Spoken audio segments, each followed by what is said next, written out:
Hey, welcome to another episode of Thanasis. You guys have been amazing. For people who are listening, man, the audio is crushing it out. We just reached 100,000 downloads. You guys are amazing. It's crazy. YouTube. I see the comments. I see everything. You know, I try to be you guys the creme de la creme of guests and the most special people in the world. But you know what? Today is somebody really, really, really special. And you know we got to give him the basketball intro, our intro. I'm laughing because this is one of those guys who I consider, who I really believe are going to be the pillars for Wisconsin sports and for the community and what they're going to do for Milwaukee, and not just Milwaukee, Wisconsin, you know, the whole state. So I'm hype. I'm hype about this. From Bakersfield, California.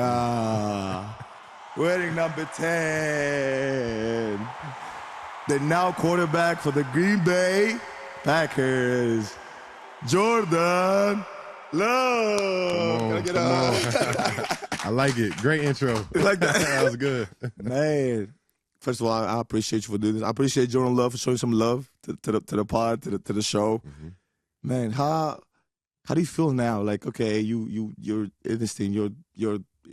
I said this about the pillar of the community, and you know we'll talk about it a little bit more later. And you're only 25, bro. Mm-hmm.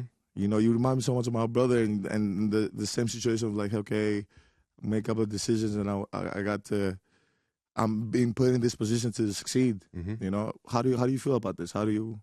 No, it's awesome. It's it's definitely a blessing just to be here, to be in the NFL. Obviously, like you, to make it to the highest level in your sport. It's awesome and it's a blessing. So just that alone is awesome. Then obviously, you know, you add, being a Green Bay Packer and being in Wisconsin and, you know, all the cool things that come with, you know, the tradition and legacy over there. And it's special. So like I said, it's a blessing. I'm very grateful for it. But we live in a dream right now, man. Yes, sir. Yes, sir. You're definitely living a dream, and you're making people believe as well in that dream. Do you... Is it what's been the toughest part? I mean, obviously, you get thrown in this position and you are rolling, bro. Like mm-hmm. that's what we just seeing you and mind you, I've only watched 5-6 games in my whole life football because you know I'm not from here and football is not our first sport come from overseas. But man, you know, seeing your stats, seeing you rolling and not shying from the opportunity, and you guys was kind of in the similar situation. You know, with us, you're trying to figure it out at some point, right? And if I'm not mistaken, during the season, you guys was kind of when it comes to wins, it was 2-5, mm-hmm. and then you just got on the roll. Turn it around. Yes. Man, there was a lot that went into that. You know, obviously, every season is different. You have adversity throughout every season. So, you know, at that point, like you said, 2-5 throughout the start, it was tough. But we were such a young team.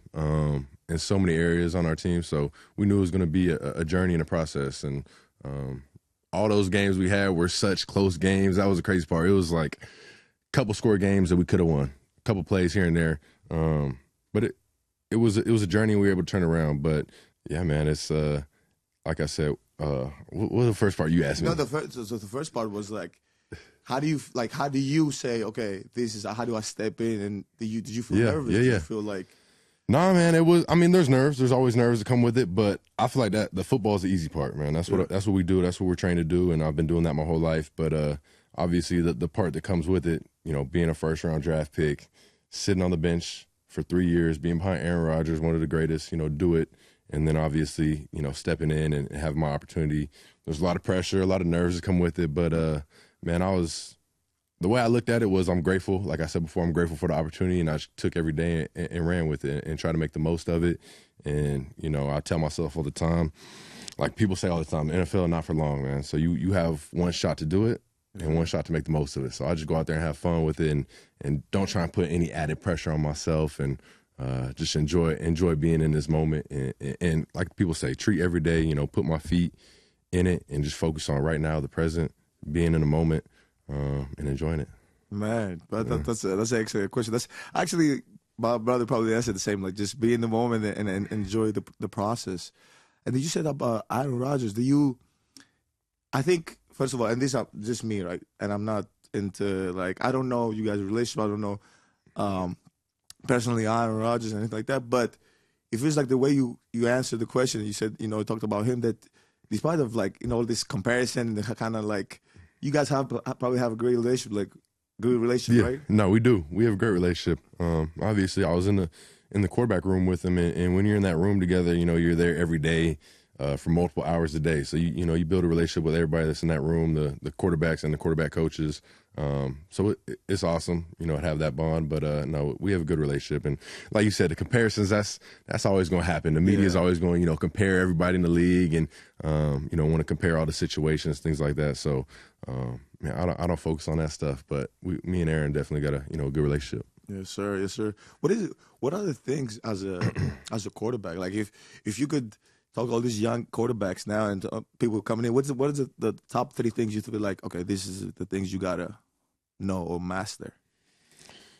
There's so many things, man. There's so many things. I say at a young level, like just focus on the fundamentals, man, of footwork. Yes. Because you see so many guys nowadays trying to master the cool throws that they see like Aaron and Patrick Mahomes doing. It's like, man, you gotta focus on the basics first. Focus on that footwork, on your fundamentals of how you're throwing the ball.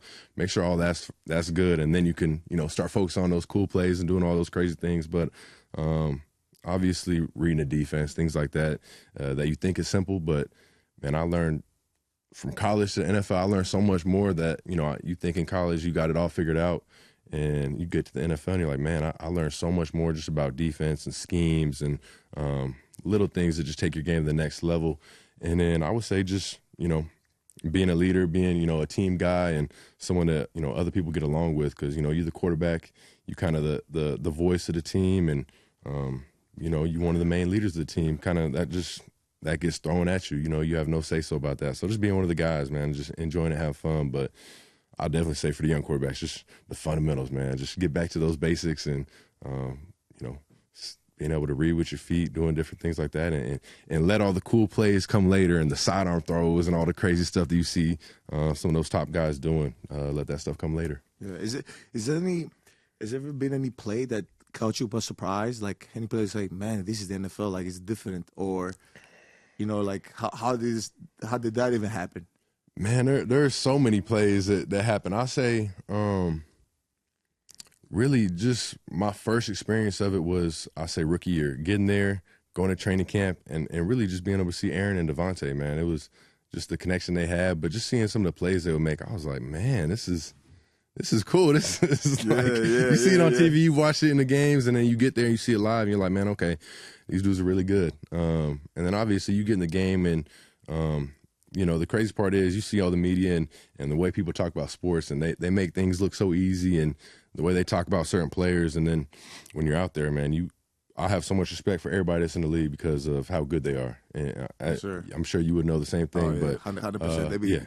Everybody that's here is. They make it look so easy. Like, yo, why is this guy there? Not this guy. What? Mm-hmm. Bro, it's not that easy. Bro, everybody's the best of the best. So you see it and you go against some of these guys, you're like, okay, man, it's cool to watch these guys. And I got a lot of respect for everybody because, just being there, you know how hard it is to make it to the highest level. So I always have a lot of respect. But it's very cool to see some of the best players, going out there and making plays and doing the crazy things that I grew up watching on TV. Yes, my man. What's so crazy? Do you work out with your wide receiver? Is that the position, right? That's the name, right? Yeah, wide receivers. Yeah. Do you work out with them at all? Oh yeah. We'll so once in NFL, once the season's over, everybody kind of goes their own way and goes to wherever they stay in the off season and do their off season training. So throughout that time, usually after OTAs, I'll try and get most of the group of receivers, tight ends, running backs, try and get a good amount of those guys out to just throw.